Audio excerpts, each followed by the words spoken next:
School head master పీకల దాగా తాగి వీరంగం చేసిన ఘటన కర్నూలు జిల్లా ముద్దుటమాగిలో చోటు చేసుకుంది. ముద్దుటమాగి ఎంపీపీ స్కూల్లో హెడ్ మాస్టర్ గా పనిచేస్తున్న జయరాజు మద్యం మత్తులో విద్యార్థులను చితకబాదాడు.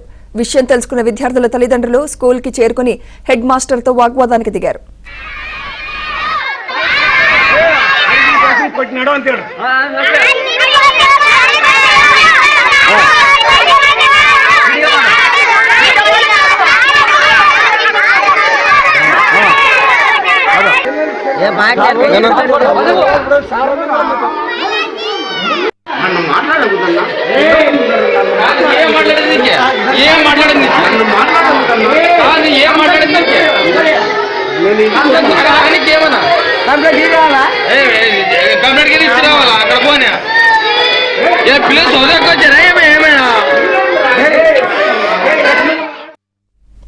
హెడ్ మాస్టర్ రోజు మద్యం తాగి వస్తున్నారని, ఇవాళ తమను పైప్ విరిగేలా కొట్టారని విద్యార్థులు వాపోయారు. హెడ్ మాస్టర్ పైప్ తో కొట్టడంతో ఓ విద్యార్థికి స్వల్ప గాయాలయ్యాయి. మద్యం తాగి స్కూల్ కి వస్తున్న హెడ్ మాస్టర్ పై అధికారులు చర్యలు తీసుకోవాలని తల్లిదండ్రులు డిమాండ్ చేస్తున్నారు.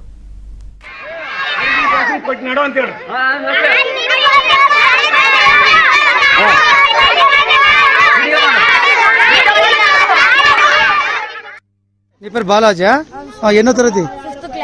ఏం జరిగిందబ్బా? సార్ రోజు బాత్రూమ్ లోకి పోతాడు సార్. రోజు పోతాడు కదా, ఎందుకు పోతాడు ఒకసారి చూద్దామని పోయినాం సార్. దీన్ని తాగి ఆడ పెట్టి మళ్ళీ వస్తున్నాడు సార్.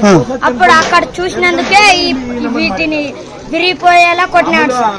కొట్టినాడా మిమ్మల్ని? ఎంతమంది కొట్టినాడు? అందరినీ క్లాస్ లో ఉన్న వాళ్ళందరినీ? సరే సార్.